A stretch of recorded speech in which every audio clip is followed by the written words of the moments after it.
Welcome back to the deep dive. We are jumping straight into a clinical situation where, truly, every minute makes a difference. We're talking about acute limb ischemia, and it's not just about saving a limb, it is critically also about saving a life. That is absolutely correct. Acute limb ischemia, or ALI as we often call it, represents a sudden and pretty significant decrease in the arterial blood supply to a limb, and it carries with it a very real, very immediate threat to the limb's survival and, as you said, requires extremely urgent evaluation and management. And for this particular deep dive, we're taking a very specific approach. We're working from one single, comprehensive expert source, recent management guidelines, and the wealth of supporting research that inform them. Our mission today is quite granular. We are going to go through this material piece by piece, extracting, exploring, and elaborating on every crucial detail, every clinical pearl, and every guideline recommendation. This isn't going to be a brief summary. No, not at all. We are literally unpacking it all together, digging into the evidence behind those recommendations, and examining the specific clinical challenges the source presents. Our goal is to give you, the specialist clinician listening, the absolute complete picture directly from this source, just as if you were sitting down and dissecting it right here alongside us. Think of this as an unabridged exploration of this critical document. We'll start right at the beginning, laying the foundation. Understanding how these guidelines were developed through quite a rigorous process and establishing the key terminology and definitions that underpin the entire document. From that foundation, we'll dive into the crucial steps of diagnosing acute limb ischemia, recognizing the signs, using the classification systems, and understanding the role of different imaging modalities. Then we'll dedicate significant time to exploring the full spectrum of treatment options, comparing both open surgical techniques and the array of endovascular interventions available. We absolutely will. And we won't shy away from the specific challenging scenarios highlighted in the source, like the nuances of managing ALI caused by popliteal artery aneurysms, the critical complications of reperfusion injury and compartment syndrome, and, well, that immediately life-threatening situation of acute aortic occlusion. We'll also look at how ALI affects specific, distinct patient populations, notably children, and those presenting with upper limb ischemia. Finally, we'll wrap up by covering the essential aspects of post-treatment follow-up and, importantly, shining a light on the unresolved questions and areas the source identifies as needing urgent future research. It's a comprehensive journey through this entire critical topic, guided solely by the source material. All right, let's start right at the beginning. Before we even get to the clinical content, how were these guidelines put together? What was the process? Right, the source goes into considerable detail about the methodology, which really underscores the authority of the document. It was developed by a writing committee comprised of vascular surgeons and interventional radiologists who were selected by the European Society for Vascular Surgery, the ESVS. These are the clinicians who are actively involved in treating ALI day in and day out. Key people involved then. Exactly. And a key transparency point highlighted in the source is that all committee members provided conflict of interest disclosures, and specifically, the committee received no financial support from any segment of the industry, whether pharmaceutical, device, or surgical, for the creation of these guidelines. That kind of independence is certainly important for credibility. What sort of review did the draft guidelines undergo before being finalized? It was a multi-stage process. First, there was an internal review process involving the writing committee members themselves. Following that, the document underwent extensive external reviews by experts in the field who were not part of the initial writing group. Finally, the ESVS Guideline Committee was responsible for the ultimate review and approval of the document before its formal submission for publication. And how did they narrow down the vast topic of ALI into the specific clinical issues and questions addressed in the guidelines? Well, the clinically relevant issues that form the basis of the guidelines were meticulously defined and agreed upon by the writing committee during dedicated meetings. The source mentions an initial introductory meeting held back in June 2018 in Uppsala, Sweden. Okay. That's where they mapped out the list of specific topics to be covered and assigned writing tasks to the individual authors. After the first draft was completed and reviewed internally, the committee convened again in January 2019, this time in Hamburg, Germany, specifically to review and approve the precise wording of each recommendation. The final document was formally approved in July 2019. So a specific and structured process over more than a year. And the literature search underpinning it all, how is that approached? The source describes a very thorough and systematic literature search strategy. This strategy was agreed upon by the committee for each individual chapter of the guidelines. They searched articles published in English starting from January 1st, 1990, across the major medical and clinical trial databases, PubMed, Embase, the CardioSource Clinical Trials Database, and the Cochrane Library databases. This initial search ran up to July 2018. And they had help with that? Yes, they received expert assistance from an information specialist, specifically a clinical librarian, to conduct this systematic search. Beyond the database search, manual searching and careful checking of references by the committee members themselves added further relevant literature. The scope was quite broad. After removing duplicates, they retrieved a staggering 6,549 unique abstracts. That's over 6,500 potential papers. How did they select which ones were actually used to inform the guidelines and recommendations from that massive pool? The selection process from those abstracts and titles followed a predefined set of criteria. They only considered peer-reviewed published literature and studies that reported on predefined clinical outcomes relevant to acute limb ischemia.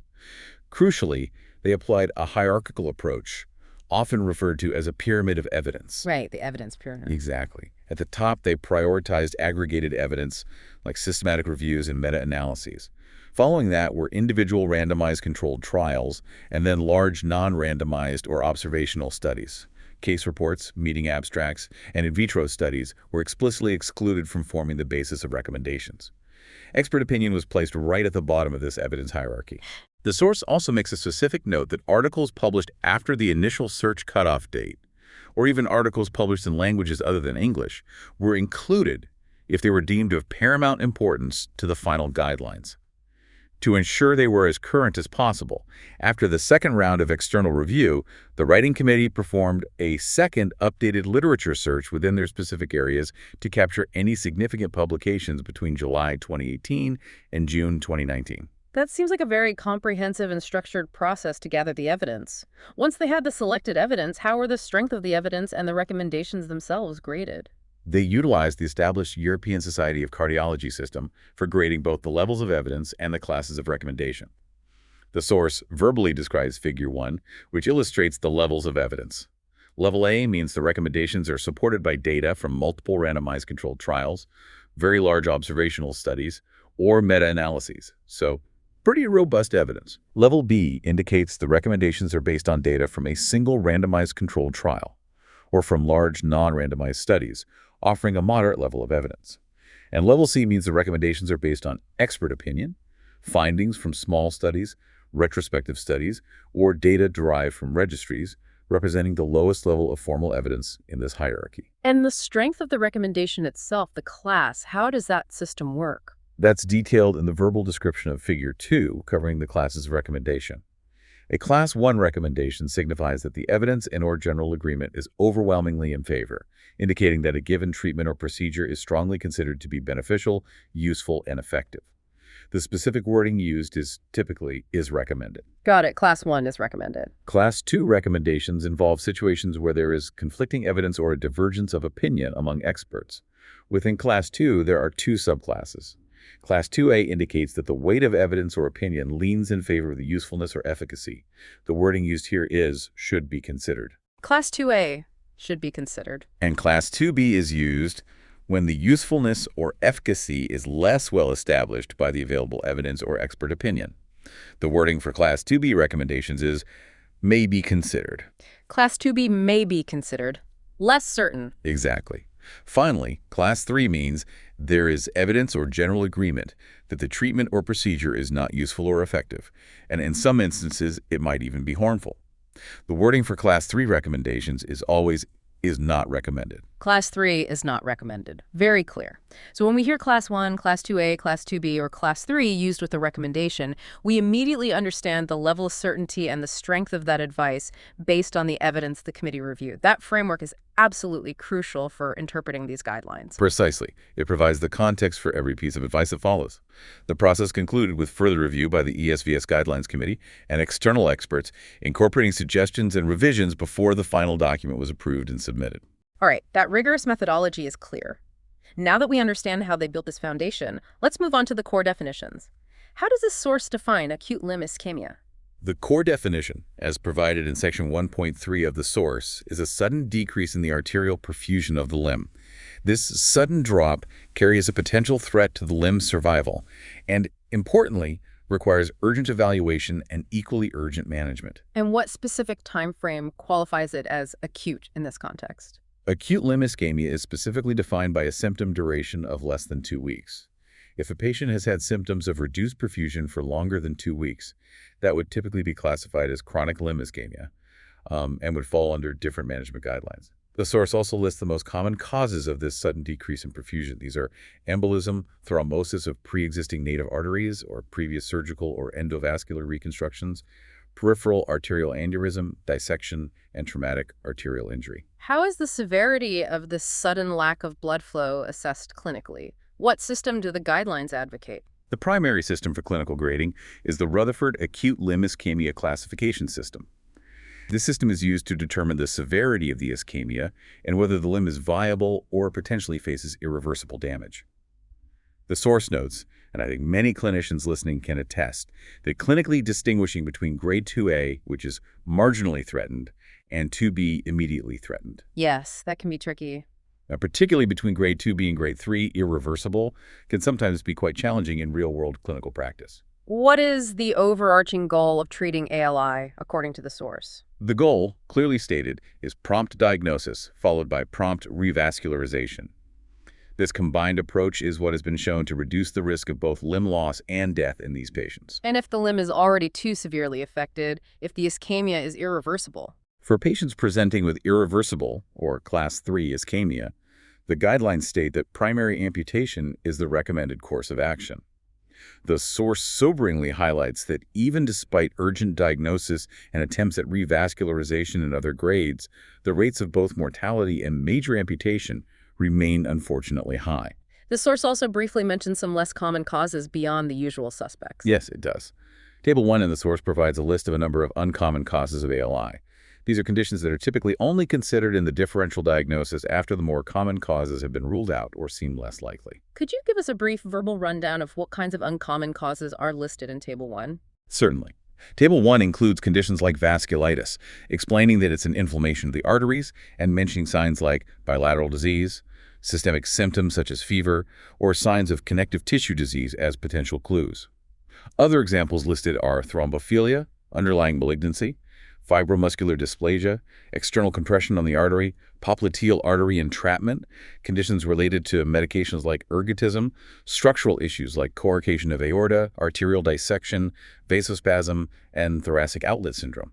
The source mentions that the management of these specific rare causes is typically detailed in dedicated textbooks on vascular disease. The source also mentions a related piece of reading material. Yes, it notes the existence of an accompanying invited editorial published alongside the guidelines titled Where We Have Come From, A Short History of Surgery for ALI.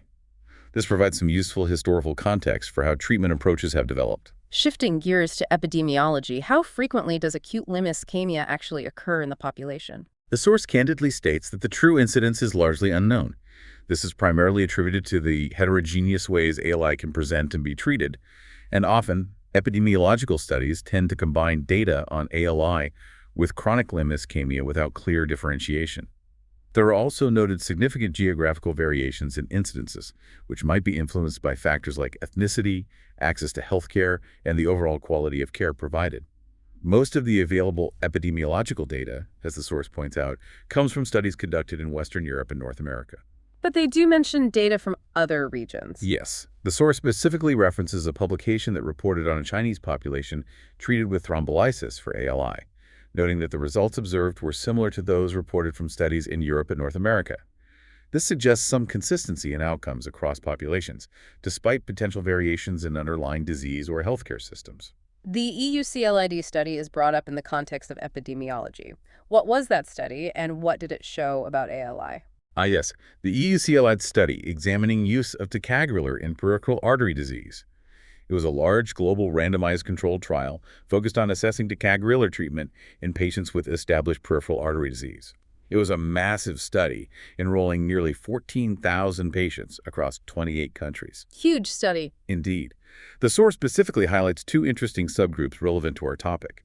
A group of 642 patients who had critical limb ischemia at the start, and a group of 232 patients who actually developed acute limb ischemia during the study. This represented an incidence rate of about 0.8 per 100 patient years within this specific cohort of patients who already had PD. And for those patients in the EU-SELED cohort who developed ALI, were there specific risk factors identified? Yes, within that cohort, which predominantly consisted of patients with less severe chronic limb ischemia at baseline, the factors found to be associated with an increased risk of developing ALI during the study were a history of previous peripheral revascularization, the presence of atrial fibrillation, and a lower baseline ankle brachial pressure index. Looking historically, the source notes a general shift in the underlying cause of ALI over the last century. It has transitioned from primarily being caused by embolization due to rheumatic or congenital valve disease, which was more common in younger patients, to embolization secondary to cardiac dysrhythmias, or in situ thrombosis, which is now more prevalent in elderly patients. So the typical patient profile has changed. Very much so. The source specifically emphasizes that ALI caused by thrombosis of a native artery or by embolization into an already atherosclerotic vascular bed has become more frequent. And this change in etiology has significant implications for deciding on the most appropriate treatment strategies today. The source mentions chart validation helped reveal distinct categories of ALI. What were these categories? Based on careful chart validation from the studies reviewed, the source identified 3 distinct categories of presentation for ALI. The classic lower limb arterial thromboembolism, acute exacerbation of pre-existing chronic limb ischemia, what we often call acute on chronic, and iatrogenic ALI, meaning ALI that occurs as a complication after previous vascular procedures. In this analysis, they noted that approximately 70% of patients presented within the 2-week symptom duration window defining ALI, while about 30% presented with symptoms that had been present for longer. And within those common categories, what were the typical specific causes identified? The source reiterates that the cause of embolization is usually linked to cardiac issues, with about 2/3 of embolic events associated with atrial fibrillation and approximately 20% originating from ventricular thrombi, typically following an acute myocardial infarction. Acute thrombotic occlusions, on the other hand, most often occur in individuals who already have a high burden of atherosclerotic disease in their arteries.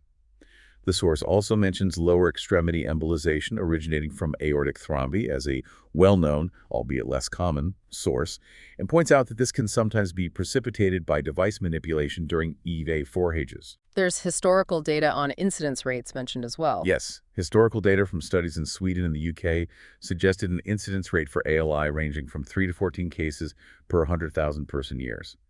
These older studies also indicated that a large majority of affected individuals were over the age of 80. And looking at more contemporary large-scale data, the largest contemporary epidemiological analysis cited used data from the National Hospital Discharge Survey in the USA, examining over 1 million hospital admissions for acute arterial embolism or thrombosis of the leg between 1988 and 1997.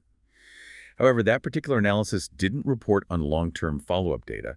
Another contemporary analysis, looking at Medicare trends in the USA from 1998 to 2009, did include 1-year follow-up. This analysis found that the 1-year mortality rate remained relatively unchanged, hovering around 41% to 42.5%. However, it observed a positive trend in the 1-year amputation rate, which decreased over time from 14.8% down to 11.0%. Similar encouraging trends in amputation rates, along with stable mortality, were also reported from data in Sweden. There's also a study using the national inpatient sample in the USA. Yes, a study using data from the national inpatient sample looking at over 160,000 patients hospitalized with ALI between 2002 and 2013 found that about 21% underwent thrombolysis.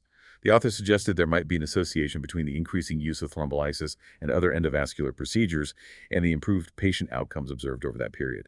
Any data specifically on the level of major amputation when it occurs? The source notes there's limited data specifically detailing the level of major amputation, but it highlights one large cohort study where 34% of major amputations performed within 30 days after presentation for ALI were above knee amputations. The source proposes that the decrease in ALI incidence suggested by some data is likely contributed to by better detection and medical treatment of underlying conditions like atrial fibrillation and atherosclerotic disease. Additionally, primary prevention strategies, particularly emphasizing smoking cessation advice, are also considered to have played a role. The source also touches upon a really difficult ethical and clinical balancing act in ALI, the benefit versus harm calculation, especially in complex patients. It does, and this is a crucial point. ALI simultaneously threatens both the limb and the patient's life. This inherent duality makes decisions about care incredibly complex. Sometimes the limb is so irreversibly ischemic that amputation is necessary specifically to save the patient's life. Right, removing the toxic load. Exactly. Conversely, the patient might be very frail, elderly, or have significant comorbidities, and an aggressive attempt to save the limb could itself pose a significant risk to their life. The source references historical data suggesting a considerable proportion of patients historically didn't undergo revascularization attempts, implicitly questioning if this reflects contemporary practice where intervention thresholds might have shifted. It sounds like this requires a highly individualized assessment for every single patient. Absolutely. The source explicitly states that ALI is usually a disease of elderly individuals, often associated with general frailty, and can even represent an end-of-life problem. Recognizing when a patient is in the terminal stages is important. The source uses the term agonal thrombosis to describe situations where thrombosis occurs as part of the dying process, rather than a primary event needing aggressive intervention. It mentions a small series where patients who developed ALI while already hospitalized for other severe conditions didn't survive beyond 30 days, regardless of ALI treatment. It also discusses the association between arterial thrombosis and underlying malignancy. Certain cancers can induce prothrombotic states, even during active chemotherapy. In these specific cases, the malignancy is typically advanced and ALI treatment often yields dismal results, with poor limb salvage and survival. Decisions here should be highly individualized and, crucially, made in consultation with their oncologists. And how do individual patient factors like independence and functional status factor into these tough decisions? Understanding the patient's overall social situation, their independence, and desired function is highlighted as important. For example, a patient living alone might face needing residential accommodation if they undergo a major amputation. The threat to their independence might argue for taking additional risks to save the limb.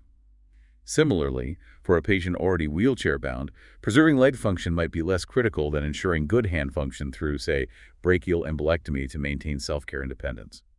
So, unless the limb is clearly irreversible, what are the general options that can be offered? The source indicates that unless the limb is definitively Rutherford Class 3, there is typically some form of treatment that can be offered.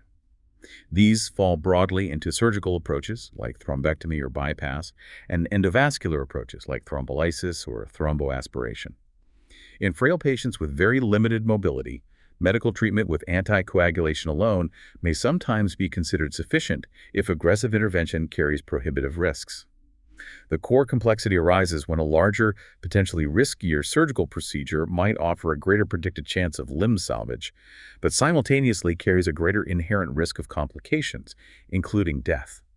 This is where the experience and judgment of the treating clinician are absolutely crucial, along with vital, clear communication with the patient and their relatives about the risks, benefits, and alternatives. The source specifically emphasizes the importance of respecting the wishes of patients and their relatives. Yes, significantly. It notes many elderly patients, particularly with severe ALI, may initially struggle with the possibility of amputation, sometimes even preferring death over limb loss. This difficult situation requires a clear, compassionate discussion led by a vascular surgeon explaining all options, including emphasizing that a good quality of life is possible as an amputee. Psychological support is also highlighted as necessary, regardless of the outcome. And there are specific recommendations related to this? Yes. Recommendation 1, a Class 1, Level C recommendation, states that for patients with ALI, it's recommended that the best interests of the patient are considered before deciding on treatment, informed consent is obtained if possible, and decisions are clearly recorded. And Recommendation 2, a Class 2A, Level B recommendation, states that for ALI patients with known underlying malignancy, active revascularization in selected patients should be considered, as immediate post-operative limb salvage can be comparable to those without cancer. That really sets the stage, highlighting the clinical and human complexity. Okay, we've covered the foundation and context. Now, let's move into the absolutely critical aspect of diagnosis. The source starts by reinforcing that ALI is a medical emergency. Yes, it cannot be overstated. Acute limb ischemia is a medical emergency. Prompt diagnosis and timely appropriate treatment are essential steps in preventing limb loss and other potentially severe complications, including systemic ones. What about patients who present with what's sometimes called acute on chronic ALI? Patients presenting with acute on chronic limb ischemia typically have a pre-existing history of intermittent claudication, indicating underlying peripheral artery disease. They'll usually have the common risk factors, smoking, hypertension, renal issues, diabetes. Taking a thorough patient history is identified as very important here to understand the chronicity and underlying vascular health. The clinical presentation of ALI is influenced by several factors: the precise location and duration of the occlusion, the extent of pre-existing collateral circulation, which is often limited in acute or acute on chronic cases, and the metabolic changes rapidly occurring in the tissues due to the ischemia. And where do the symptoms typically manifest relative to the blockage? Typically, following an occlusion of a native artery, the most prominent signs and symptoms of ischemia are located one anatomical level or one joint distal to the actual level of the occlusion. The source includes Figure 3, described as a diagram likely showing this anatomical relationship. Is there registry data mentioned in the source that gives us a breakdown of the causes of ALI in a real-world setting? Yes, the source cites data from the large SWIDVASC registry in Sweden. This included over 16,000 patients revascularized specifically for native artery ALI. In this significant cohort, the cause was embolic in 44% of patients, thrombotic in 53%, and caused by a popliteal artery aneurysm in the remaining 3%. Can the clinical presentation itself help differentiate between an embolic and a thrombotic cause? While it can be challenging to be certain purely based on symptoms, a sudden onset is more typical for an arterial embolism. Patients with ALI due to thrombosis, often superimposed on existing atherosclerosis, tend to present with a more gradual aggravation of symptoms over time. This is often because they already have some collateral circulation from their chronic disease, which can initially mitigate the acute blockage somewhat. The source reiterates that the majority of embolic occlusions originate from cardiac sources. As noted earlier, about 2/3 are associated with atrial fibrillation, and about 20% originate from left ventricular thrombi, particularly post-myocardial infarction. It also points out that in low- and middle-income countries, valvular heart disease still remains an important underlying cause of arterial embolism leading to ALI. Let's get to the cornerstone of clinical examination for ALI. The source brings up the classic 6 Ps. Yes, the classic signs: pain, pallor, paleness, pulselessness, poikilothermia, the limb feels cold, perishing cold, paresthesia, numbness or tingling, and paralysis, loss of motor function. These are important clinical indicators. However, the source makes a pragmatic point. It's quite rare to see all 6 present simultaneously unless the patient has truly severe ALI in a previously normal artery without any collateral supply. How is the presence or absence of pulses best assessed, particularly in the acute setting? The detection of peripheral pulses, or lack thereof, is greatly enhanced by determining the ankle brachial pressure index, or ABI, using a handheld Doppler ultrasound device. The source highlights that the ABI measurement in ALI is also a predictor of outcome, and an index less than 0.7 is considered critically low, indicating severe impairment of blood flow. Of the 6 Ps, the loss of sensory and motor function are particularly ominous signs. These symptoms indicate a severely threatened limb needing immediate revascularization if there's any hope of salvage. And the Rutherford classification is the system that formalizes this clinical assessment, correct? Precisely. The Rutherford classification system for ALI, detailed in Table 2 in the source, is the most commonly used system for clinically grading the severity. Let's verbally walk through Table 2, detailing each of the Rutherford grades and what defines them clinically. Certainly. Table 2 presents the Rutherford ALI classification. Grade 1 is classified as viable. The limb isn't immediately threatened. There's no sensory deficit, no motor deficit.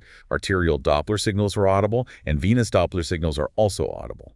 Prognosis is salvageable, but less urgent than higher grades. Okay, grade 1, viable. Grade 2 is threatened, subdivided. Grade 2A is marginally threatened. Salvageable if treated promptly. Minimal or no sensory deficit, maybe just in the toes, no motor deficit.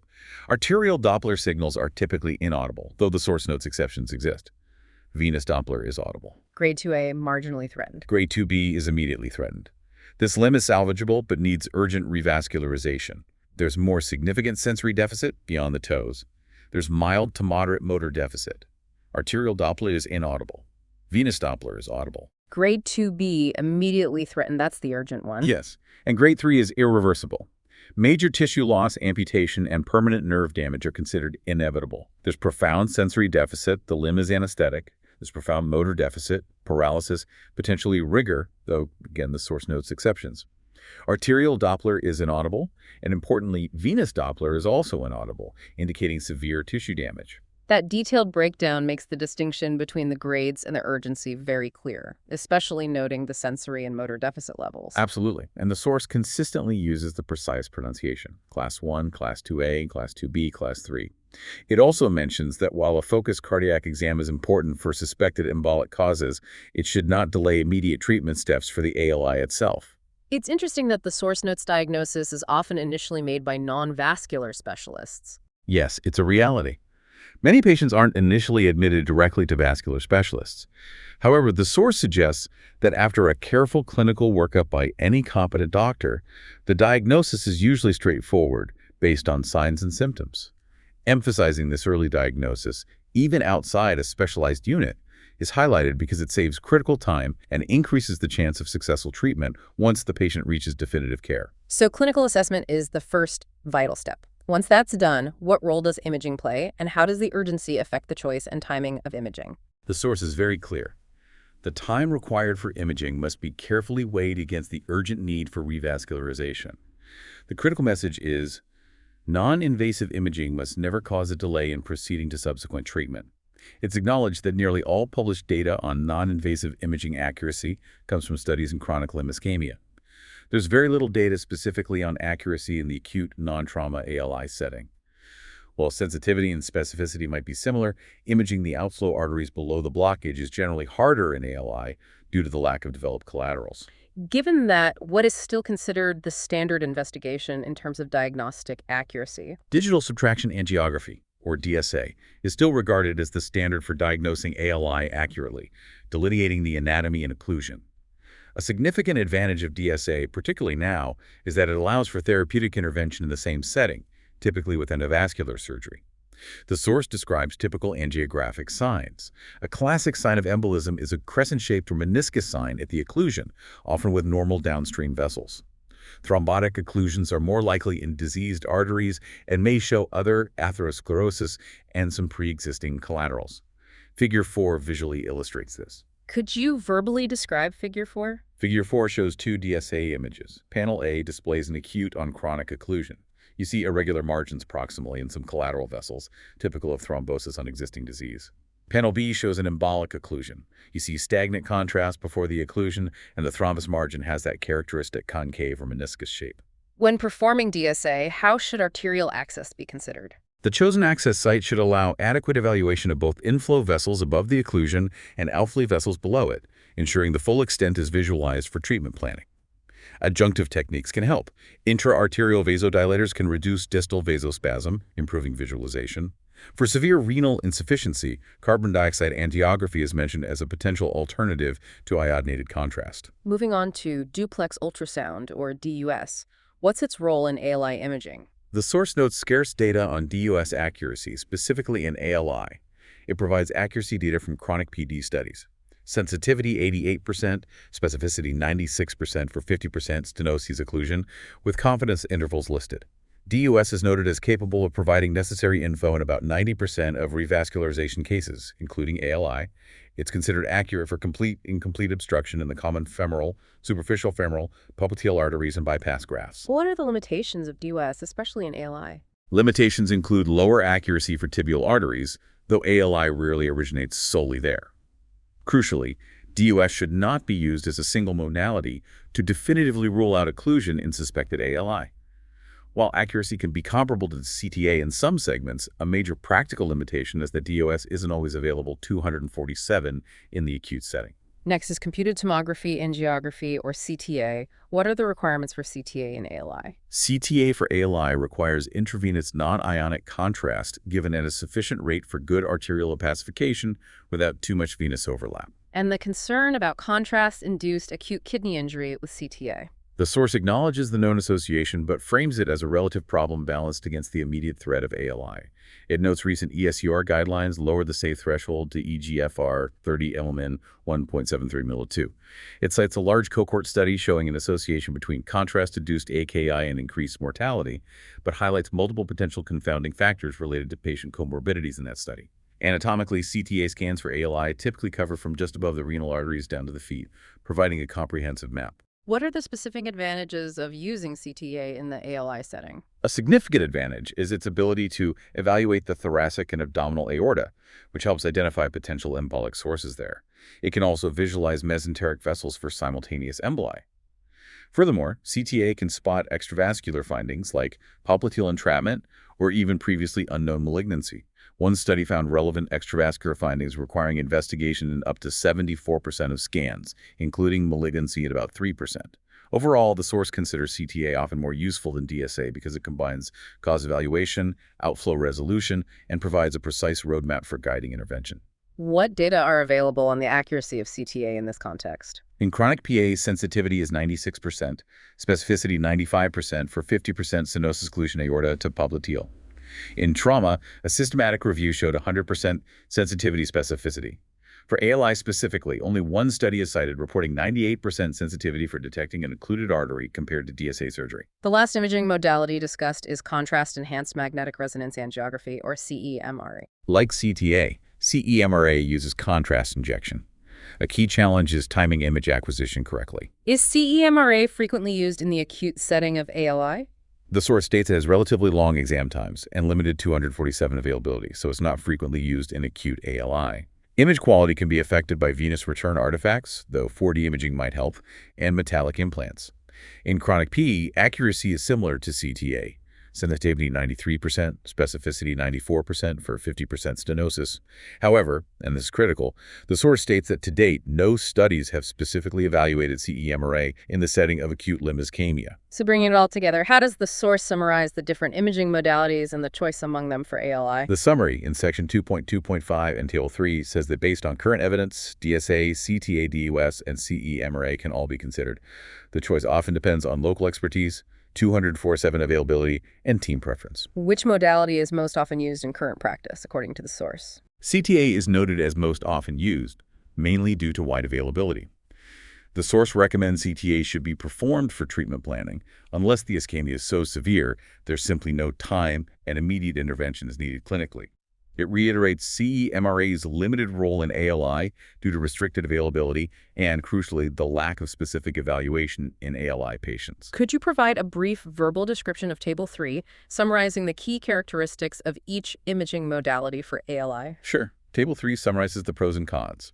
DSA, it's the standard for accuracy, allows treatment in the same session. CTA, widely available, gives a roadmap, can spot embolic sources.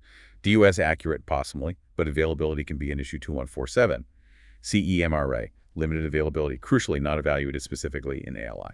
Let's move on to laboratory markers. Do blood tests or biomarkers play a useful role in assessing the level of ischemia or predicting how a patient will do? The source explores their potential utility, assessing ischemia level, predicting tolerance for limb salvage, or forecasting poor functional outcomes.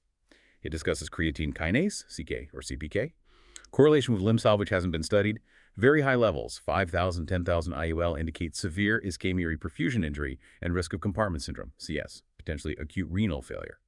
Rhabdomyolysis is diagnosed at 20,000, but CK is a late sign in CS, not very useful for early diagnosis.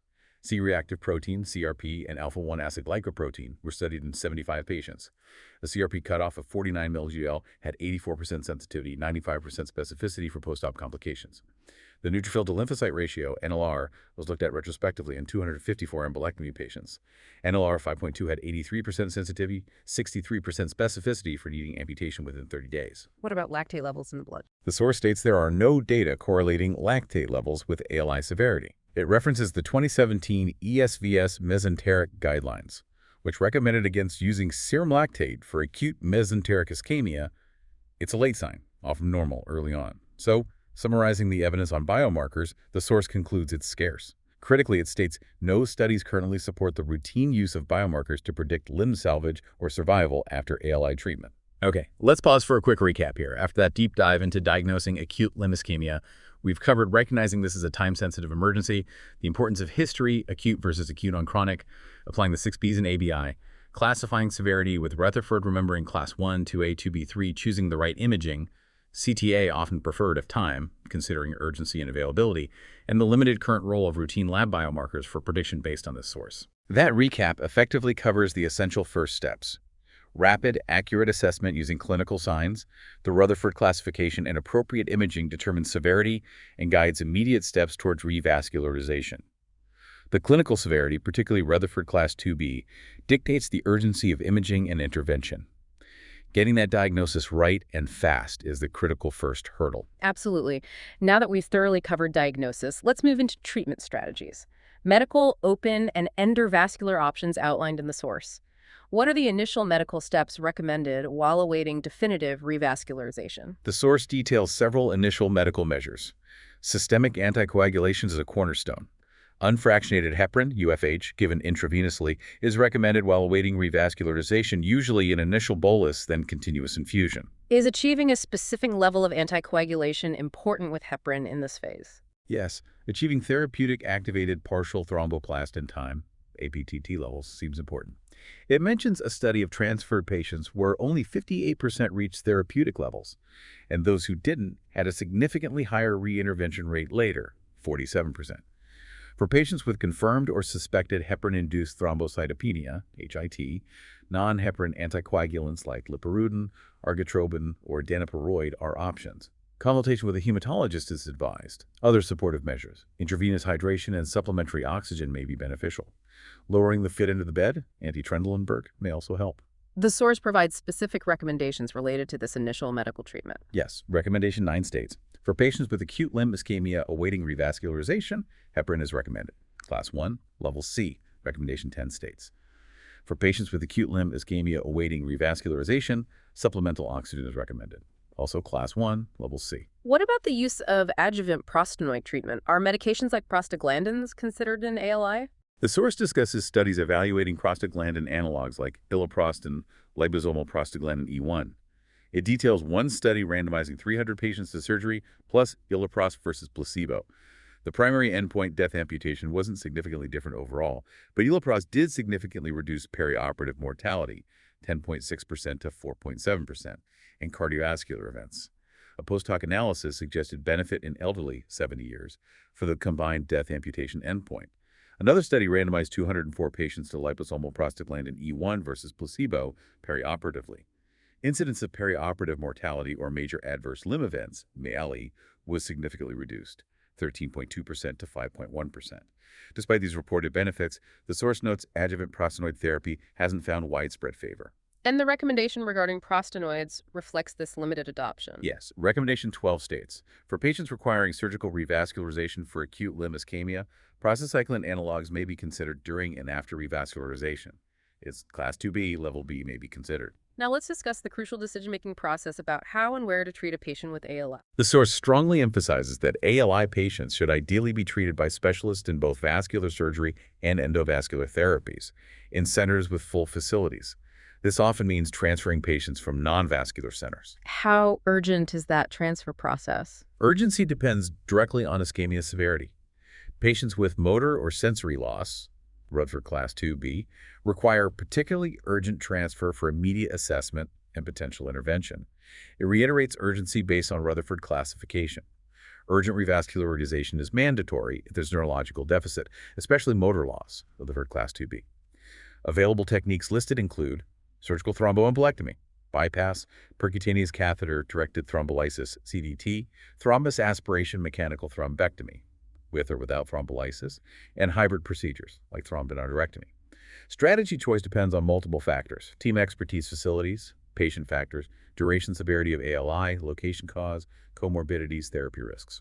The source mentions the concept of minimum procedure volumes for centers treating complex conditions like this. Yes, it references other ESVS guidelines defining minimum volumes for conditions like aortic aneurysms. It notes data suggests centers offering both open and endovascular options. 24/7 may have better outcomes, and treatment by an on-call specialist might be better. There's discussion on the difficult decision: transfer versus treat on-site with limited resources. Smaller, remote hospitals should be integrated into networks facilitating rapid referral. This leads to specific recommendations regarding the treatment setting and transfer. Recommendation 13 states, it is recommended that patients diagnosed with acute limb ischemia in a non-vascular center be transferred to a vascular center that offers the full range of open and endovascular interventions with an urgency that depends on the severity of the ischemia. Class 1, Level B recommendation 14 states, It is recommended that patients with acute limb ischemia should have access to treatment in a hybrid theater or operating theater with C-arm equipment, and by a clinical team able to offer a full range of open or endovascular interventions during a single procedure. Class 1, Level C, Consensus.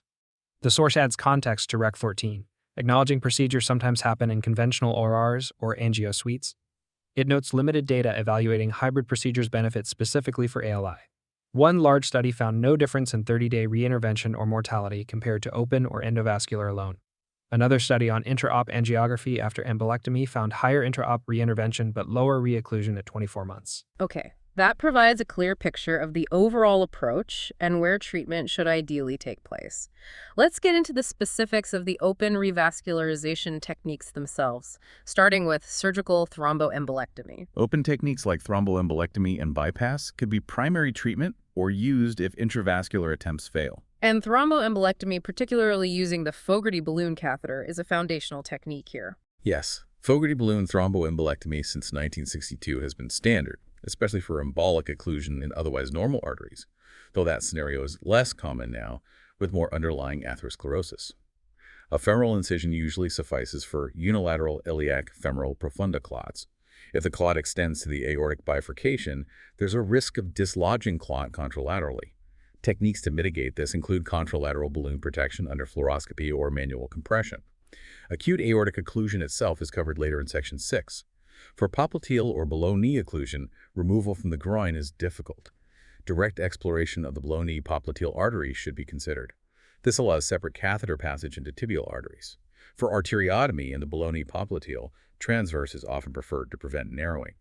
For longitudinal arteriotomy, patch angioplasty is recommended. For very distal pedal emboli, microtibial embolectomy via pedal arteries is mentioned, but based on limited retrospective data. What type of anesthesia is typically used for surgical thromboembolectomy? Femoral embolectomy can often be done under local anesthesia, but always with an anesthetist present for monitoring and managing potential reperfusion issues. Popliteal exploration usually needs general or regional anesthesia. Recommendation 15 addresses the anesthesia aspect. Yes, Recommendation 15 states, for patients requiring surgical thromboembolectomy for acute limb ischemia, regional or local anesthesia may be considered, but always with an anesthetist present. Class 2B, Level C. Technical improvements beyond the basic Fogarty catheter include wire-guided balloons for precise navigation, avoiding injury. Anti-retrograde approaches and fluoroscopic guidance are used. These are associated with improved vessel clearance. Which ties into Recommendation 16.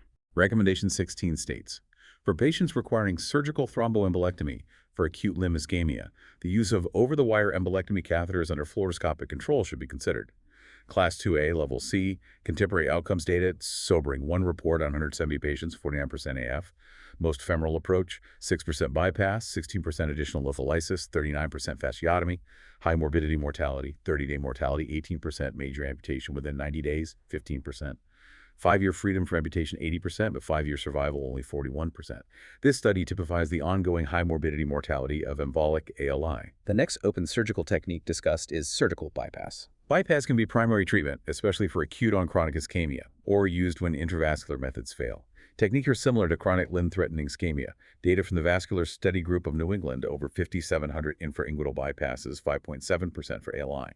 ALI patients more often had previous endovascular, 41% NCL, 29%, and/or ipsilateral bypasses, 33%, 24% than CLTI patients. More prosthetic grafts used, 25%, 18%. Why more prosthetic grafts in the acute setting? Reasons suggested include poor veins, previous surgery, or sheer urgency precluding vein harvest. While vein is preferred, a prosthetic graft may be considered for severe ischemia, Rutherford Class 2B, needing urgent revascularization if vein isn't readily available or suitable. After performing open surgery, whether embolectomy or bypass, is completion imaging recommended? Yes, there's consensus recommendation for completion angiography after thromboembolectomy to document the outcome. Rationale. Residual thrombus or untreated stenosis is common, and identification is associated with reduced reintervention and limb loss. If residual thrombus lesion is found, options include further embolectomy or bypass. Intraoperative local thrombolysis is another option for residual thrombus. This leads to Recommendation 18. Recommendation 18 states, for patients requiring surgical thromboembolectomy for acute limb ischemia, completion angiography is recommended. Class 1, Level C. And Recommendation 19 addresses residual thrombus. Recommendation 19 states, For patients with residual thrombus after open surgery for acute limb ischemia, intraoperative local thrombolysis may be considered. Class 2B, level C. Also related is recommendation 21. After open revascularization for acute limb ischemia, simultaneous endovascular treatment addressing inflow or outflow stenosis should be considered. Class 2A, level C, reflecting increasing hybrid techniques. Let's transition now to the endovascular techniques for managing ALI. The source dedicates significant time here, focusing on thrombolysis and other percutaneous methods. Is systemic thrombolysis, giving the drug intravenously, still common for ALI? Section 3.5.1 addresses this. It reviews two small RCTs, comparing intra-arterial RTPA versus intravenous RTPA. Table 4 summarizes key outcomes. One study found intra-arterial RTPA more effective for complete recovery at 30 days, 1620 versus 920, but amputation-free survival seems similar. The same study found more bleeding with IV RTPA and intra-arterial streptokinase than intra-arterial RTPA.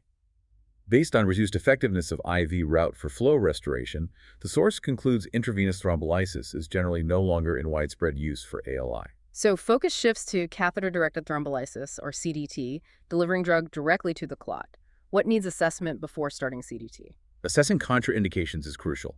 Table 5 lists these. Notably, cancer, previously often a contraindication, is removed here, potentially allowing selected treatment, linking back to our earlier discussion. Older age itself is not considered a relative contraindication, despite association with ICH risk due to confounders. Could you verbally describe Table 5, listing important contraindications? Table 5 categorizes into absolute and relative, major, minor. Absolute.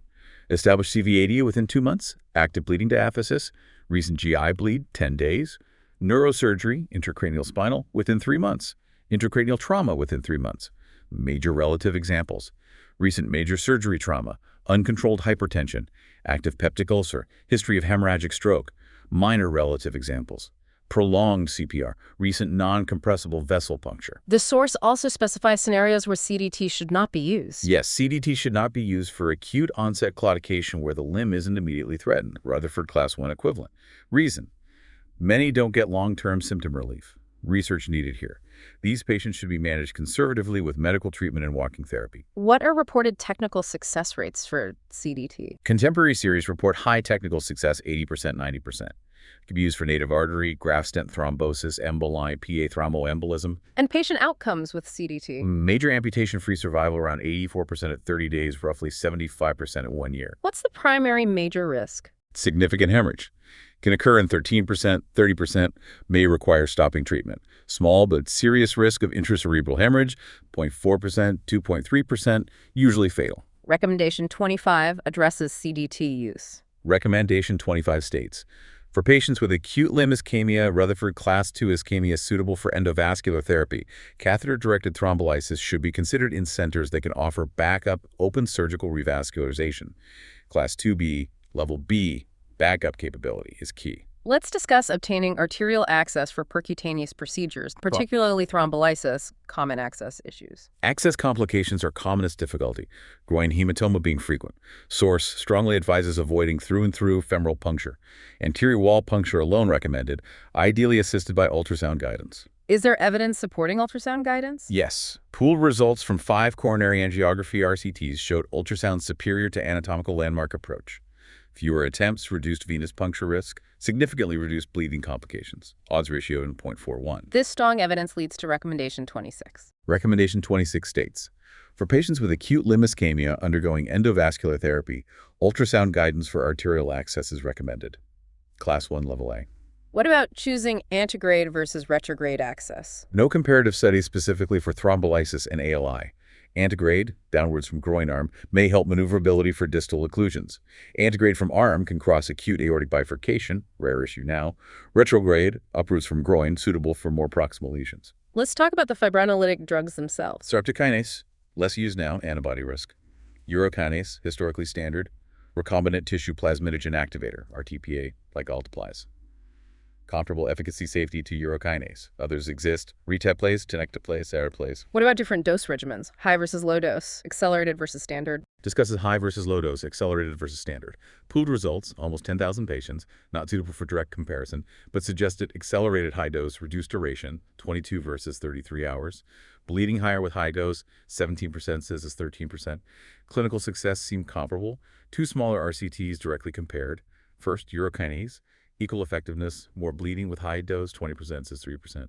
Second, RTPA, significantly shorter duration with high dose, 4 versus 20 hours, equivalent outcome and complications. Table 8 summarizes some of these RCTs comparing dose regimens. Can you describe it? Table 8 lists RCTs comparing high accelerated versus low standard dose urokinase or RTPA. Includes studies by Oriel, Yusuf, Braithwaite, Plate. Shows outcomes like amputation-free survival, major bleeding, stroke, distal embolization, noting significant differences. For example, one showed more bleeding with high-dose urokinase, another faster lysis, but similar outcomes with high-dose RTPA. What about comparing different drugs like local RTPA versus urokinase? Section 3.7.2.2 states RCTs showed no significant difference in major amputation or major hemorrhage. Table 9 summarizes these. Could you briefly describe Table 9? Table 9 lists RCTs comparing RTPA versus urokinase. Studies by Oriel, Yusuf. Highlights similar outcomes for amputation-free survival, major bleeding, stroke. Section 3.7.3 is local versus intravenous RTPA. Anything new here? No, it just directs back to Section 3.5.1 on systemic thrombolysis. As we covered, IV thrombolysis is generally no longer used due to lower effectiveness. The source also mentions some novel or investigational regimens. Yes, Section 3.7.4 touches on newer modified approaches. It specifically discusses pro-urokinase. Section 3.7.4.3 describes recombinant pro-urokinase, single-chain, fibrin-specific, and RCT compared 4 regimens, pro-urokinase 2, 4, 8 mg/ADR versus standard urokinase. Found dose-dependent lysis, higher frequency, 95% lysis at 8 mg, non-significant increase in bleeding, no difference in amputation rates. It also mentions enriching thrombus with plasminogen. Section 3.7.4.4 mentions an RCT comparing local streptokinase after plasminogen deposition versus local streptokinase alone.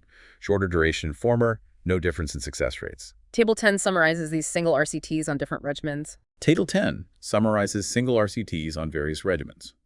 Ultrasound accelerated, or EPA plus ipsiximab, urokinase plus ipsiximab, reteplase plus ipsiximab, alpha-merase, plasminogen enrichment. Shows key outcomes: amputation-free survival, bleeding, stroke, distal embolization, noting significant differences. E.g., one found more major bleeding with ultrasound accelerated lysis. Combination therapy showed varied results. During CDT, is monitoring fibrinogen levels useful? Section 3.5.5 discusses this. Fibrinogen is depleted during thrombolysis, potentially predicting bleeding.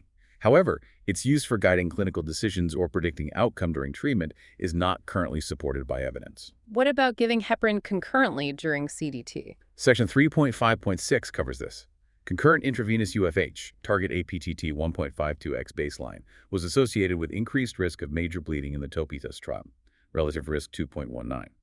A small RCT on intra-arterial UFH showed no benefit disadvantage. An observational study compared different strategies. What are the main complications after thrombolysis that need monitoring? Section 3.5.7 details these. Bleeding is the major risk access site, retroperitoneal or distant organ. Clinical signs, drop in hemoglobin, expanding hematoma, neurological deficit, are crucial. Management usually involves stopping thrombolysis. Minor bleeding might be managed while continuing infusion, maybe lower dose, in special limb salvage circumstances. Distal embolization can occur while crossing the occlusion or during infusion, worsening ischemia. Experience needed to decide, continue infusion, maybe increase dose, or stop and switch strategy, open other endovascular. Depends on lysis progress and patient state. Progression of ischemia, thrombolysis takes time. Ischemia can worsen if clot doesn't lyse. Accurate clinical evaluation, baseline, regular review during infusion is vital. If deterioration or no angiographic improvement over 6-12 hours, changing strategy should be considered. This leads to recommendations about monitoring during a thrombolysis. Yes. Recommendation 30 states, it is recommended that patients undergoing thrombolytic treatment for acute limb ischemia should be monitored for vital signs, access site complications, and the condition of the limb at regular intervals, with close clinical observation recommended during the initial infusion. Class 1, Level C, Consensus. Recommendation 31 states, for patients undergoing thrombolytic treatment for acute limb ischemia, clinical evaluation and angiography are recommended after 6-12 hours of infusion to assess the effectiveness of the treatment and assist in decision-making about stopping or continuing. Class 1, Level C. Besides thrombolysis, what other endovascular techniques are mentioned? Section 3.6 lists others: mechanical thrombolysis, ultrasound-assisted thrombolysis, thrombus fragmentation, thromboaspiration, angioplasty, covered stenting. Technical success with adjunctive techniques varies, 70%, 100%. Potential advantage: speedy restoration of flow. Lack of RCTs comparing percutaneous thrombectomy any means with thrombolysis is acknowledged. Tell us more about thrombus aspiration. Section 3.6.1 discusses this. Early reports use simple large bore catheters and syringe aspiration. Figure 7 shows an example angiogram before and after aspiration. Can you describe Figure 7? Figure 7 shows two angiograms. Panel A shows embolic occlusion of the below-knee popliteal artery and tibioperoneal trunk. Panel B shows the result after aspiration thrombectomy, demonstrating restored flow. Commercial aspiration catheters now typically allow end-hole aspiration, some with rapid exchange systems for below-knee arteries. Aspiration pump systems, like Indigo Penumbra, use design catheters with a direct aspiration first-pass technique. Figure 8 shows an example. Describe Figure 8. Figure 8 depicts an aspiration pump system connected to a specialized catheter, illustrating its use with the direct aspiration first-pass technique for removing thrombus. Adjunctive therapy, lysis, angioplasty, stenting, is often anticipated. Size mismatch, catheter versus artery, is main reason for incomplete removal, more frequent above knees versus below knee. Aspiration works better with acute thrombus, 14 days, and larger catheters. May be effective after failed thrombolysis. First-line aspiration can reduce need for CDT without increasing costs. And endovascular mechanical thrombectomy. Section 3.6.2 mentions several devices are available, no RCTs comparing them to thrombolysis or aspiration. Potential benefits drawbacks exist but aren't detailed here. Recommendation 33 covers aspiration and mechanical thrombectomy. Recommendation 33 states, for patients with acute limb ischemia, aspiration and mechanical thrombectomy should be considered. Class 2A, Level C. Now, a critical comparison. How do surgery and local thrombolysis stack up against each other based on the evidence? Section 3.7.1 and 3.8 address this comparison. It discusses the large and small trials from the 1990s, Style, Topaz, Rochester. These generally agreed on overall equivalence in amputation-free survival up to 1 year. Table 6 summarizes these trials. Can you describe Table 6? Table 6 lists the key RCTs comparing surgery versus thrombolysis. Style, Rochester, Topias. For each trial and treatment arm, surgery versus lysis, it shows 30-day amputation-free survival, reinterventions, major bleeding, and stroke rates, noting statistically significant differences. Broadly, outcomes like limb salvage were similar, but complication profiles differed. The thrombolysis group in these trials generally had more reinterventions, but no difference in limb salvage at 6 or 12 months. Surgery had fewer bleeding complications, distal embolization, and stroke compared to thrombolysis. However, the source emphasizes limitations of these 1990s trials for contemporary practice. Style included many chronic patients and had a high failed catheter rate. Topias 2 had high guide wire traversal failure. Imaging equipment, techniques, and skills have evolved rapidly since then, driving the endovascular revolution. It presents findings from a contemporary nationwide propensity-matched cohort, endovascular versus open infrainguinal. Revasc, endovascular, mostly the thrombolysis, was associated with higher patency, 83% is 79%, and lower mortality, 7% is 7% at 30 days, with similar amputation rates. These results were confirmed in a retrospective comparison for Rutherford Class 2 Ischaemia, showing similar limb survival but lower mortality with endovascular revascularization. What about major reviews like Cochrane or guidelines like ACCP? Section 3.8 discusses a Cochrane review of 5 RCTs, over 1,200 patients. Conclusion: no general recommendation for initial surgery or thrombolysis can be made based on current data. No significant difference in limb survival or death at 30 days, 6 months, or 1 year. Acknowledged thrombolysis had more hemorrhagic strokes, major bleeding, distal embolization after 30 days. Need to balance these risks against individual surgery risks, especially as long-term survival was similar. Another recent systematic review also found no evidence favoring either. The meta-analysis feeding into American College of Chest Physicians, ACCP guidelines is mentioned. Okay, that was an extensive look at the details of thrombolysis and comparing options. Let's take a breath and do a quick micro recap of the treatment options we've covered so far. We started with initial medical steps: heparin, oxygen, and the limited class 2B role for prostanoids. We explored decision-making, the recommendation for treatment in specialized centers with full capabilities 24/7, Rec 14. We delved into open surgery, Fogarty embolectomy, technical details, Rec 16, bypass, graft choice, and vital completion imaging, Recs 18, 19, 21. And we just completed a thorough exploration of endovascular techniques focusing on catheter-directed thrombolysis. We discussed why systemic lysis is largely abandoned, Contraindications, Table 5. Ultrasound-guided access, Rec. 26. Drugs and dose regimens, Table 8. Complications, bleeding, embolization, and monitoring, Rec. 30-31. We touched on aspiration and mechanical thrombectomy, Rec. 33. And importantly, we examined how evidence compares surgery versus CDT, looking at aging trials, Table 6, their limitations, and contemporary cohort studies suggesting potential shifts towards endovascular for certain classes, while always acknowledging the risks. That comprehensive overview highlights that managing ALI requires rapid, individualized decisions. Informed by severity, Rutherford, etiology, location, duration, comorbidities, and local expertise facilities. Both open and endovascular techniques, CDT, aspiration, mechanical thrombectomy, have roles. Evidence suggests comparable limb salvage, but different complication profiles. Choice depends on balancing success versus risks, ideally in a center offering the full spectrum, 247. That's a powerful summary, not a one-size-fits-all condition. Now let's move into specific challenging scenarios and considerations, starting with long-term outcomes after treatment for ALI.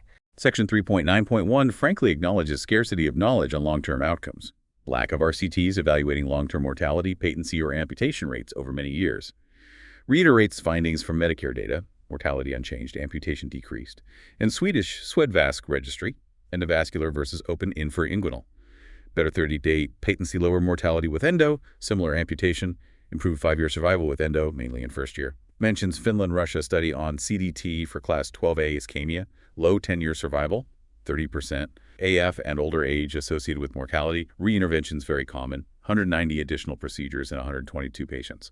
Highlights ongoing challenges. Does the initial cause, the etiology, influence long-term outcomes? Section 3.9.2 notes outcomes vary based on etiology, thrombosis, embolus, aneurysm, graft thrombosis. However, the Rochester trial found no difference based on embolic versus thrombotic cause. Studies suggest thrombolysis may have advantage for acute bypass graft occlusions, tending better for prosthetic than vein grafts. What about the length of the occlusion? Does longer mean worse outcomes? Data from two-PACE trial, section 3.9.3, indicated shorter occlusions had better patency and amputation-free survival compared to longer occluded segments. Let's tackle a distinct challenge. ALI caused by a popliteal artery aneurysm, PA. Section 3.9.4 focuses on ALI secondary to thrombose PA. PA can cause ALI via thrombosis, embolization, or both, often with pre-existing distal vessel occlusion. If the PA thromboses acutely, ischemia is often severe due to compromised downstream vessels.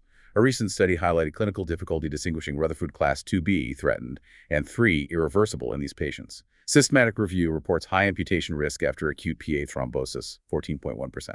Femoral iliac aneurysms are less common ALI causes. How is diagnosis of PA causing ALI typically made? Often suspected clinically, but DUS and CTA are recommended for confirmation and planning. Treatment options: open surgery, Saptis vein bypass often preferred, or endovascular. Intraoperative thrombolysis after exploration can try reopening tibial vessels before bypass. One univariable analysis suggested intraop lysis improved limb salvage versus pre-op delayed surgery. However, a systematic review, 33 studies, 895 patients, found pre-intraop thrombolysis improved 1-year graft patency, but did not reduce amputation versus surgery alone for thrombosed PA causing ALI. Registry data on thrombolysis for PA, associated with higher RTPA doses, more bleeding transfusion, higher fasciotomy rate, higher 30-day major amputation rate compared to treating native artery thrombosis or emboli with lysis. Comparing vein bypass versus endovascular PA repair stenting for urgent ALI from PA, pooled data showed higher 30-day graft occlusion and amputation after endovascular stenting. SWEDVASC data suggests compromised runoff is common even after tibial embolectomy local lysis for thrombosed PA, contributing to inferior performance of prosthetics in this scenario. This leads to specific recommendations for ALI from PA. Recommendation 34 states, for patients with acute limb ischemia secondary to thrombosis of a popliteal artery aneurysm, repair of the aneurysm with a saphenous vein bypass should be considered, class 2A, level B. And recommendation 36 strongly cautions against stent grafting here. For patients with acute limb ischemia secondary to popliteal artery aneurysm, stent grafting is not recommended as first-line treatment. Class 3 level B is not recommended.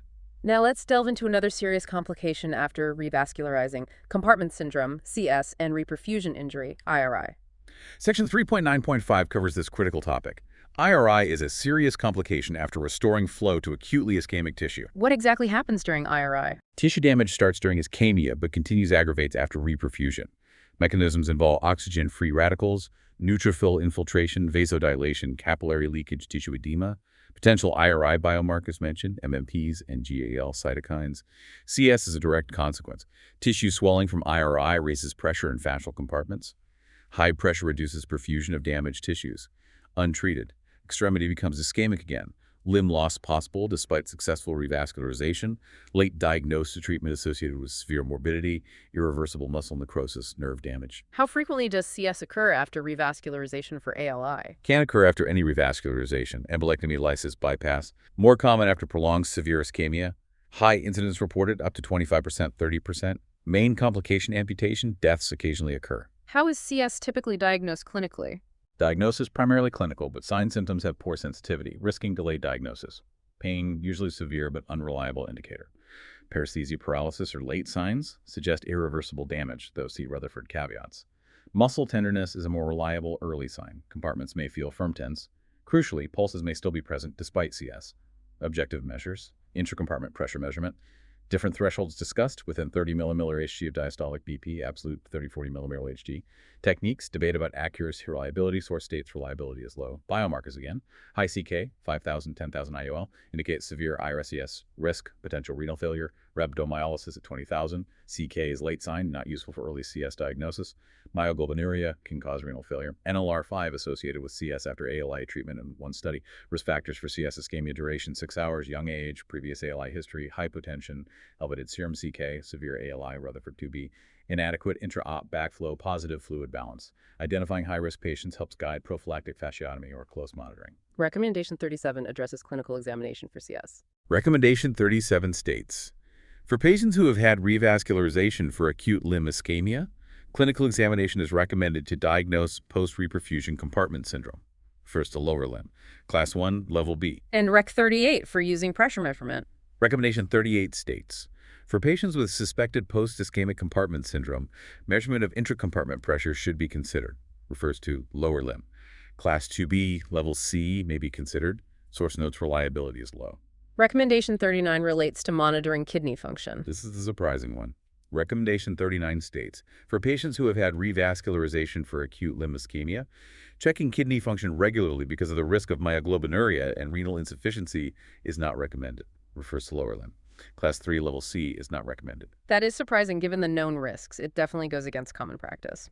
It does seem counterintuitive.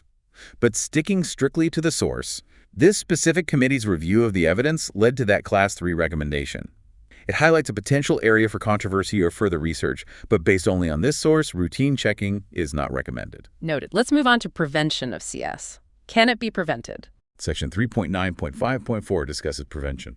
Slow restoration of circulation, controlled limb reperfusion, investigated to reduce IRI. Thought lysis might offer this versus surgery. Initial optimism, but recent RCT failed to show improvement in amputation-free survival. Hypothermic, initially oxygen-free controlled limb reperfusion, WECMO. Possible solution not widely available, poorly investigated. One study suggested limiting complications mortality, but inconclusive. Main prevention method. Prophylactic fasciotomy after revascularization in high-risk patients. Easier after surgery, but must be considered after all urgent revascularizations. Individualized decision based on risk factors. Study comparing delayed versus prophylactic fasciotomy. Delayed group more likely major amputation within 30 days, 50% versus 6%, suggesting liberal prophylactic approach was favorable. Source notes confounding factors make firm conclusions difficult. Recommendation 40 covers prophylactic fasciotomy. Recommendation 40 states, prophylactic four-compartment fasciotomy should be considered if ischemia before revascularization has been profound or prolonged. First, the lower limb. Class 2A, level C, should be considered. If CS is diagnosed, how is it treated? Fasciotomy is the definitive treatment. Lower leg, most common location. Historically, single incision advocated, but risks untreated posterior compartments. Full four-compartment fasciotomy is current standard, typically with 2 incisions. Figure 10 illustrates this. Describe Figure 10, leg fasciotomies. Figure 10 shows the approach. Panels AB show lateral medial incisions, noting peroneal nerve, great saphenous vein. Panel CD show decompression of all 4 compartments, superficial, deep, posterior, anterior, lateral, via these incisions, with wounds left open. Emphasizes full decompression needs long incisions, 15 centimeters. Wounds should be left open. Early closure associated with recurrent CS. Wound closure techniques mentioned. VAC, shoelace sutures, skin stretching, grafting. Fasciotomy need less often in arm, see Section 7. Critical timing. Emergency procedure takes precedence. Consider ICU HDU to avoid delay. Specific timing recommendations for fasciotomy. Should usually be done within 2 hours of diagnosis. Waiting 6 hours is not acceptable. Probably too late if CS present 8 hours. Potential downsides of fasciotomy. Risks exist. Early skin grafting coverage may reduce infection. Approx half develop deep venous insufficiency symptoms later. Decision requires careful consideration. Recommendation 41 covers treatment of established CS. Recommendation 41 states, emergency 4-compartment fasciotomy is recommended to treat post-ischemic compartment syndrome. Refers to lower limb.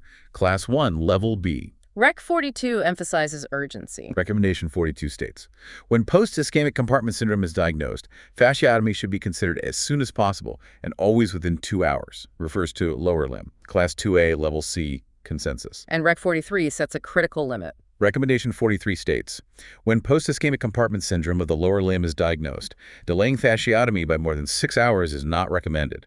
Refers to lower limb. Class 3, Level C, is not recommended. Very strong statement on the window. The source also provides a visual algorithm for decision-making. Yes, Section 3.9.6 states, Figure 11 provides a comprehensive decision-making algorithm. Let's verbally describe Figure 11. Figure 11 is a flowchart. Starts. ALI suspected, ALI confirms clinically, heparin the fifth plus oxygen limb assessment, Rutherford class 1, 2A, 2B, 3. Class 1, conservative treat as chronic, caveat. Acute onset claudication safe as conservative.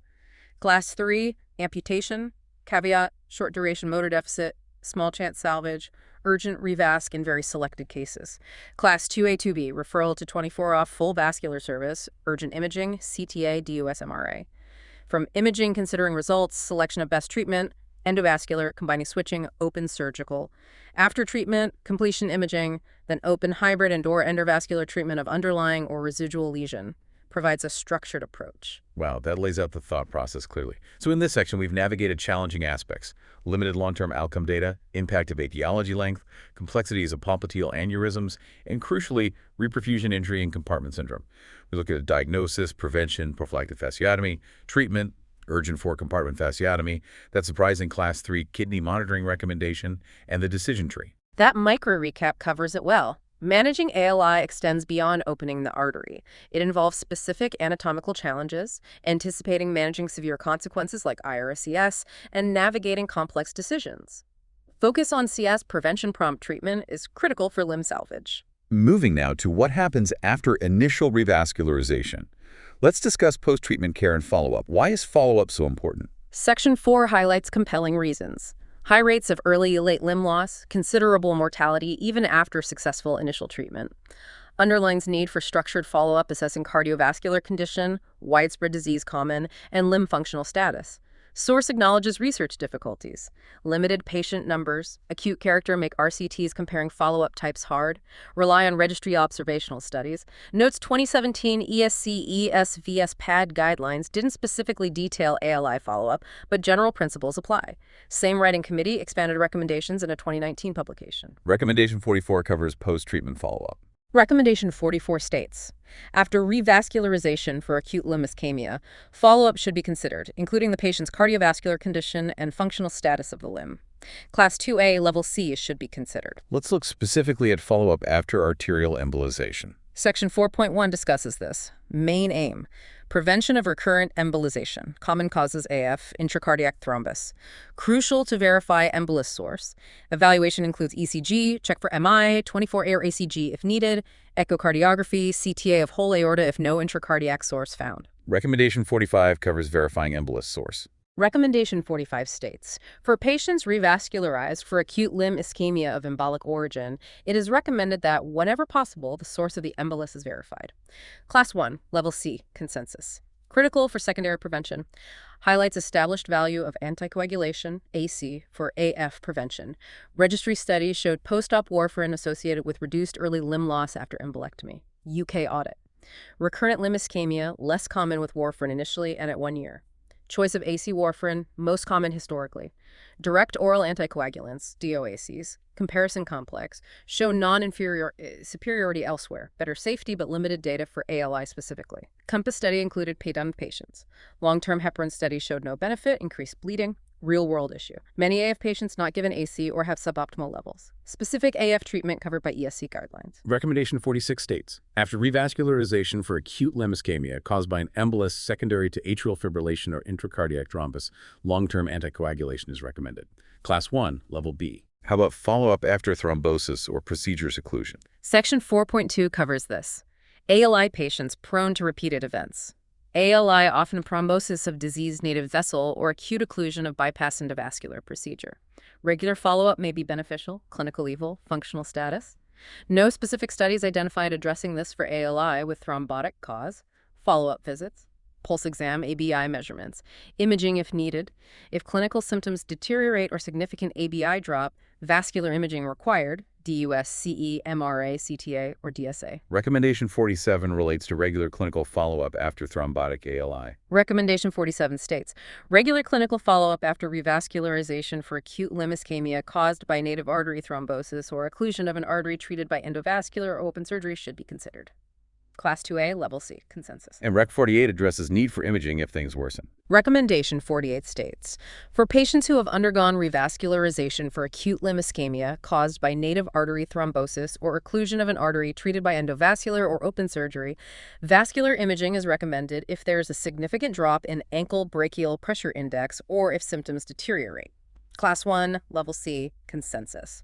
Investigating underlying malignancy or thrombophilia in certain patients. Section 4.2.1 discusses this. Investigate in young patients, 60 years, with thrombotic ALI, especially with simultaneous venous and arterial thrombosis, suggests hypercoagulable state malignancy. Recommendation 49 covers this investigation. Recommendation 49 states, in young patients, less than 60 years of age, affected by thrombotic acute limb ischemia, and in particular when patients suffer simultaneous venous and arterial thrombosis, concomitant malignant disease and thrombophilia should be investigated post-operatively. Class 2A, Level B. Smoking cessation is also critical post-treatment. Section 4.2.2 strongly emphasizes this. Major PAD risk factor associated with lower CV limb events, amputations, death. Advise quitting every visit, offer support, cessation team. This leads to Recommendation 50. Recommendation 50 states, smoking cessation advice and support is recommended for patients with acute limb ischemia who smoke, Class 1, Level B. Antithrombotic medication and statins after revascularization for thrombotic ALI. Section 4.2.3 discusses this. Administer antiplatelet therapy and statins after revasc for arterial thrombosis. Goals: decrease cardiac comps, prevent atherosclerosis progression. Meta-analysis, antithrombotic trialist collaboration, showed 22% odds reduction for CV events with antiplatelet therapy and symptomatic PD.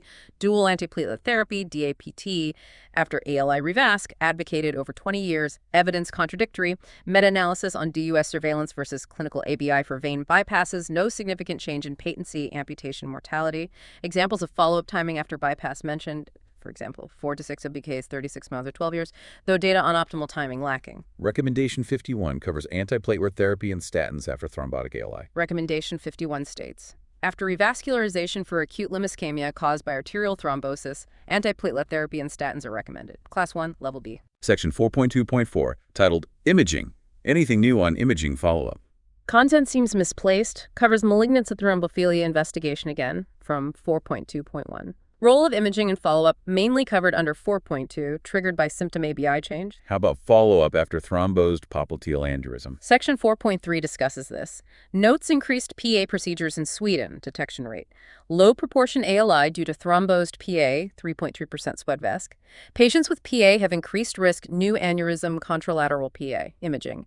DSCTA recommended for PA diagnosis follow-up, surveillance after repair with DUS. Check for contralateral PA and aortic aneurysm due to high association. Monitoring outcomes via registries and quality improvement initiatives. Yes, seen as crucial. Recommendation 52. It is recommended that outcomes after treatment of acute limb ischemia should be monitored in vascular registries, using variables developed specifically for this group. Class 1, Level C. Recommendation 53. For patients treated for acute limb ischemia, quality improvement projects and benchmark indicators should be considered. Class 2A, Level C. Examples from VQI data, proportion ALI in bipacendo procedures, mortality amputation rates differing by region procedure, proportion major amputations admitted with ALI. Vascular societies should develop benchmarks. Okay, micro recap post-treatment care. We explored follow-up's importance due to high recurrent event mortality risk, tailored based on cause, embolic antiplatelet statins, managing risk factors like smoking, routine AB clinical exam, imaging if changes occur, specific follow-up for PAs, value of registry's QI for tracking outcomes. That covers key post-op management, crucial steps due to risks. Strategies include long-term antithrombotic statins, aggressive risk factor modification, regular monitoring. Registries QI are important tools for improving long-term outcomes. Now let's turn to a severe variant, acute aortic occlusion, AAO. Section 6 addresses AAO, immediately life-threatening. Causes and presentation. Causes: large saddle emboli from heart post-MI, thrombosis of atherosclerotic aneurysmal aorta, or both common iliacs, sometimes thrombophilia, low cardiac output, acute occlusion after aortic surgery, EVAR, clinical presentation, bilateral lower limb paralysis, severe motor sensory loss. Critical point: delay associated with poor outcome. Limited studies, small case series, outcomes haven't improved over time. Treatment options and outcomes for AAO. Section 6.2 discusses treatment. Challenge: massive IRI when both limbs affected. AAO is more serious threat to life than limb. Outcomes: 30-day amputation risk 9%, mortality 20%, though one study suggested mortality improved 25%, 15% over time. Surgical revasc rates by etiology, Swedish study: 32% thromboembolectomy, 22% CDT, 19% exilobifemoral, 18% orthobiiliac bifemoral. No comparative studies on preferred revasc method. Decision based on etiology, comorbidities, resources, experience, standard vascular principles. Recommendation 54 covers urgency. Recommendation 54. For patients with acute limb ischemia secondary to acute aortic occlusion, it is recommended that revascularization is performed urgently. Class 1, Level C. And Rec 55 on multidisciplinary approach. Recommendation 55. For patients who have undergone revascularization for acute limb ischemia secondary to acute aortic occlusion, close collaboration is recommended with anesthetists and intensivists to reduce the complications of ischemia or reperfusion injury. Class 1, Level C. Critical for managing systemic effects. Has increased EVAR use affected AAO incidence? Section 6.3 discusses this. Increased risk of aortic occlusion due to stent graft thrombosis. EVAR-I trial reported 3-4x higher graft-related complications after EVAR versus open surgery. Newer stent grafts may reduce incidence. Refers to ESVS 2019 AAIA guidelines, section 6.3.2 for more details on preventing aortic occlusions post-surgery. So AAO, high-stakes emergency, you need to bilateral nature, immediate life threat, outcomes historically challenging, urgent revascularization, close multidisciplinary management critical, treatment adapted to cause patient status, EVAR introduces new mechanism. Accurate summary. Severe presentation underscoring life threat can outweigh limb threat when ischemia is so extensive. Next, acute upper limb ischemia. How does it differ from lower limb ALI? Section 7 focuses on this. Less common than lower limb. More likely embolic, less likely immediately limb-threatening, less immediately life-threatening, but high late mortality due to underlying disease comorbidities. Tissue effects similar. Acknowledges lack of evidence base, no RCTs, few large cohorts, core principles. Treated by vascular surgeons with expertise in units with full range of options. Acute treatments similar. Systemic AC, fluids, oxygen, medical optimization, RG-AF management. Etiology. Cardiac embolism most common, thrombosis less often, 17% UK cohort. Other causes listed. Clinical presentation. Signs similar to lower limb, pain, coldness, sensory motor deficit. Common causes listed again: cardiac embolism, valves, AF, LV thrombus, aortic issues, subclavian axillary aneurysm dissection, TOS, trauma, vasculitis, thrombophilia, FMD. Imaging for upper limb. Pre-op imaging recommended unless obvious embolic threatened limb, palpable proximal pulses, then urgent surgery. Non-invasive, DUS, CTA. Conservative versus intervention. Can it be managed with AC alone? Some patients, no motor sensory loss, no muscle tenderness, audible wrist Doppler Rutherford class 2A equivalent, appear no immediate threat. Conservative AC alone may be appropriate. Risk: forearm claudication affecting quality of life. Discussion needed. One study found worse functional outcomes after conservative versus intervention. Recommendation 56 covers pre-op imaging. Recommendation 56. For patients with acute ischemia of the upper limb, preoperative imaging is recommended unless embolic occlusion is obvious, the limb is immediately threatened, and axillary or proximal brachial pulses are palpable. Class 1, Level C, consensus. And Rec 57 on conservative treatment. Recommendation 57. For a patient with acute ischemia of the upper limb, conservative treatment with anticoagulation alone is not recommended if the arm is threatened or if limb function is important to quality of life. Class 3, Level C is not recommended. Risk of poor function. Open surgical techniques for upper limb. Section 7.3. Most treated surgically by brachial embolectomy. Bypass seldom required acutely, default. Surgery under local anesthesia, anesthetist present, options sedation, resuscitation. Technical details, controversies mentioned: incision, bifurcation, dissection, forearm artery opening, arteriotomy type, catheter size, repair method, intraop angiography. Review suggested may reduce reocclusion. Alternative check. Hand in sterile bag if perfusion pulse returns, check angio may not be needed. Reassuring long-term functional results after embolectomy bypass. Figure 12 shows brachial embolectomy. Describe Figure 12. Figure 12 shows removal of clot from brachial artery using Fogarty catheter. Endovascular surgery for upper limb. Section 7.4. Techniques used: perc thrombectomy, aspiration, CDT, but only case reports on benefits complications. CDT approaches. Femoral approach risks cranial embolism. Brachial approach minimizes this. Whirlpool embolism mentioned. Distal issues. Primary distal thrombosis or residual ischemia post-embolectomy might benefit from CDT or IV prostaglandin. Compartment syndrome concern in upper limb. Section 7.5. Rare complication after upper limb reperfusion. Can still cause long-term damage, contracture, or limb loss. Prophylactic fasciotomy seldom indicated. Indicated if arm ischemic many hours and swells considerably post-revasc. Suggested approach if indicated. Volar fasciotomy, concurrent dorsal recommended by some. Advice from ortho-and-plastic surgeons may be needed. Figure 13 shows forearm fasciotomies.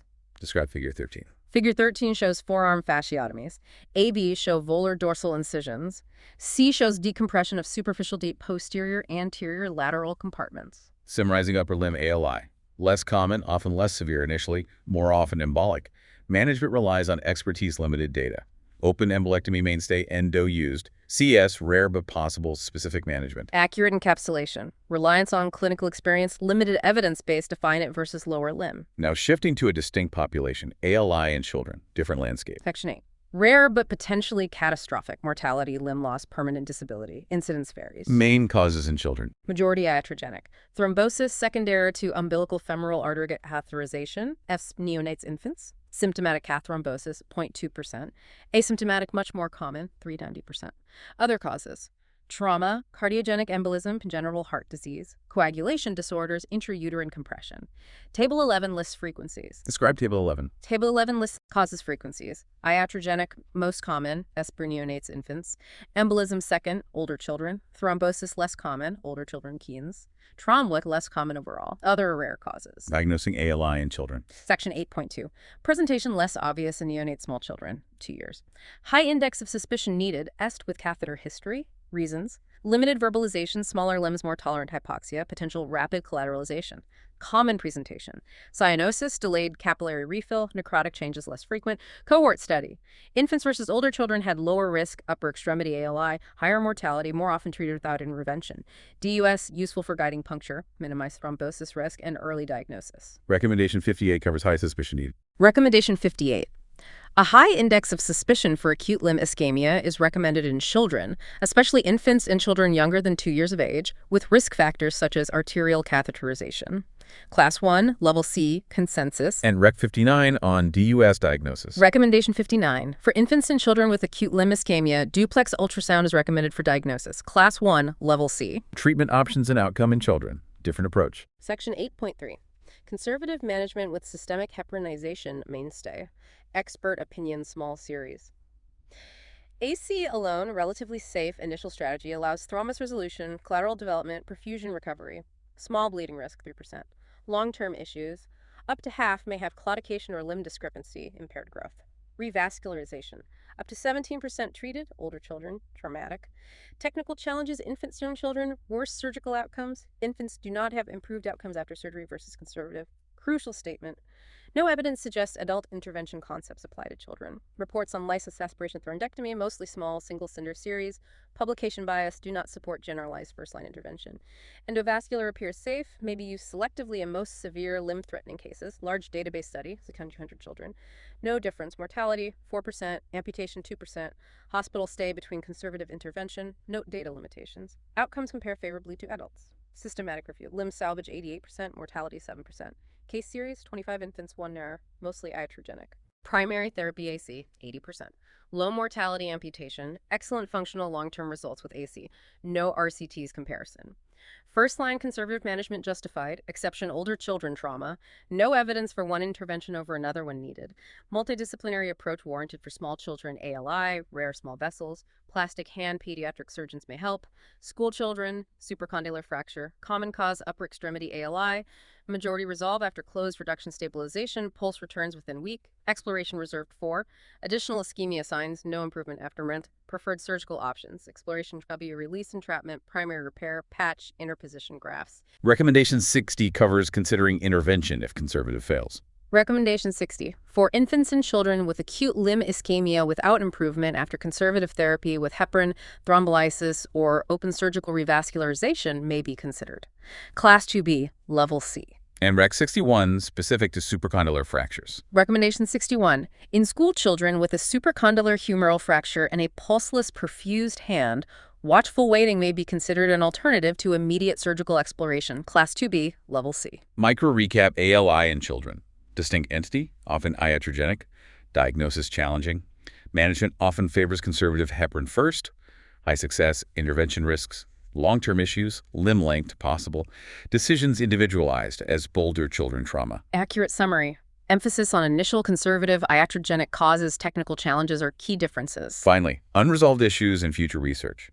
Where do guidelines suggest focus? Section 9 outlines key knowledge gaps despite extensive review, 28 RCTs. Starting with diagnosis. Section 9.1, Problem. Frequency of delayed diagnosis by non-vascular specialists, atypical presentations, unknown. Future research. Study utility clinical signs biomarkers for non-vascular specialists. Standard, CTA. RCT evaluating emergency CTA plus MOOCH, notor deficit, likely not feasible. Problem.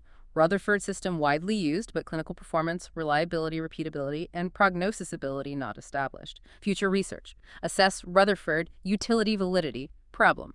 No biomarkers to identify patients needing primary amputation or who will have poor functional outcomes. Future research. Identify patients for non-salvageable limb or poor outcome using biomarkers. Classification systems beyond Rutherford. Section 9.2 directs back to 9.1 points on Rutherford assessment need. Moving to treatment.